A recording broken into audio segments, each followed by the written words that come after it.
Hello, I'm John Tibbetts. Today I'm talking to Jane Fonda, whose new motion picture Rollover is now opening. Jane, thanks for having me here. Rollover is a film about money. It's about big business. It's about how we are manipulated by the powers and economic forces of the world. In your vision, then, does the film Rollover become a plea for alternate sources of energy and for our own understanding about how important that is? I would call it more cautionary than a plea. It's, besides being an entertaining melodrama, it sort of gives people a little glimpse of the potential dangers that lie in our giving over too much power to the Arabs, power over our energy supply and power over our money, and a little warning on what happens when men in high places, unbeknownst to us, even unbeknownst to our government, can enter into secret deals that could affect our economy.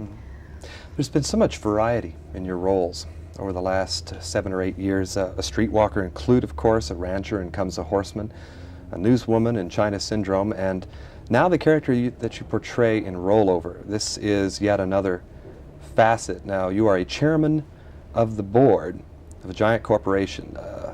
Is this a role that women occupy in today's world? No. There are women who are chairpersons of boards of companies like Pepsi-Cola or Max Factor or advertising agencies, but companies that are dealing with strategic sectors of the economy, steel, rubber, petrochemical, automobile, etc., there are no women, as far as I know, at the top. So we're taking a little dramatic license here. And at the same time, your portrayal of Lee Winters, this is a woman that you told me earlier was someone who didn't see the light at the end. What did you mean by that? So many of my characters are, they start off at square one, where they don't particularly understand an issue or what's happening to them, and they grow a little bit. They become sort of better people, they see the light. And I was excited about playing someone who never does see the light. She's out for number one. She is ambitious. She likes power. She likes gamesmanship. She likes the playing of the game of power even as much as she likes the winning of it. And is somewhat hampered by that. Usually people like that, from the people I've talked to in the books I've read and psychological profiles of such people, corporate gamesmen, they tend to not allow themselves to be vulnerable. They don't allow themselves to open up and trust. In the course of the film, she actually does become vulnerable to a man that she's fallen in love with, played by Chris Christopherson, and it gets her into a lot of trouble. I liked playing that kind of a person. This is, what, I think the 5th in a series of films that have been produced by the IPC company that you and Bruce Gilbert head up. And with the exception of On Golden Pond, they've all been original scripts. Does this reflect a priority on your part for original scripts as opposed to adaptations? Not a conscious priority, no. It's just the way things have happened. We formed the company, Bruce and I did, in 1972, specifically to make a movie called Coming Home. I particularly had experience working with veterans and servicemen who'd been in Vietnam, and I wanted to make a movie that reflected the experiences that I had witnessed and heard about. There was no script about it, so we had to create our own story. The China Syndrome actually was a script. It came to us from Michael Douglas, that we joined forces with him and we changed it in the process, but we're not saying we don't want to do other people's scripts. It's just that we feel strongly about certain issues that we want to make movies about, and if no one else has done a script about them, we'll do our own. It strikes me that Rollover is very much a film of its time. In your opinion, could this have been a film made, say, 25, 30 years ago?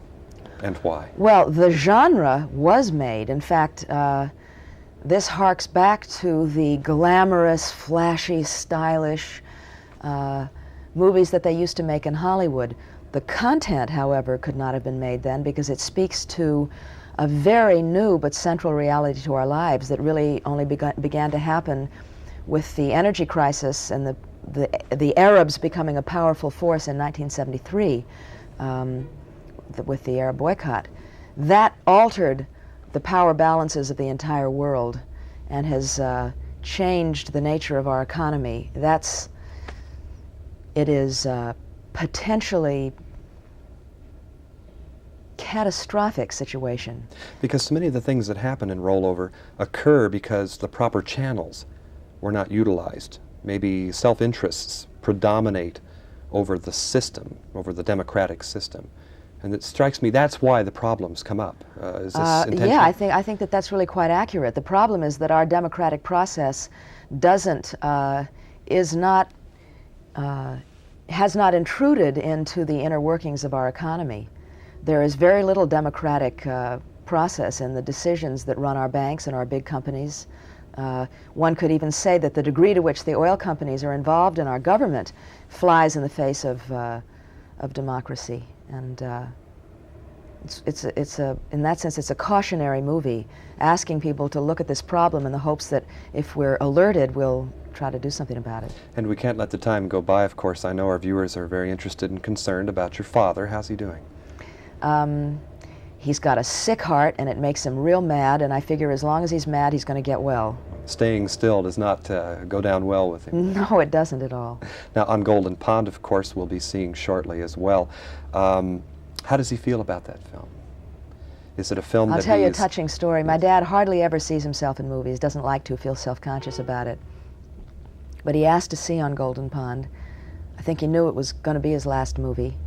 And I think somewhere he knew that it is the greatest performance he's ever given. And the director, Mark Rydell, arranged a private screening for my dad, and he saw it all by himself. And when it was over, Mark said that he opened the door, and my dad was sitting there, and he was sobbing and sobbing and sobbing. And Mark went over to him, and he threw his arms around him, and he said, "Mark, I love every frame of the movie." And I don't think he's ever said that about anything he's ever done before.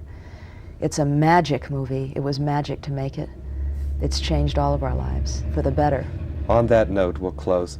We've been talking with Jane Fonda about her new motion picture, Rollover. Thank you very much. Nice to see you again.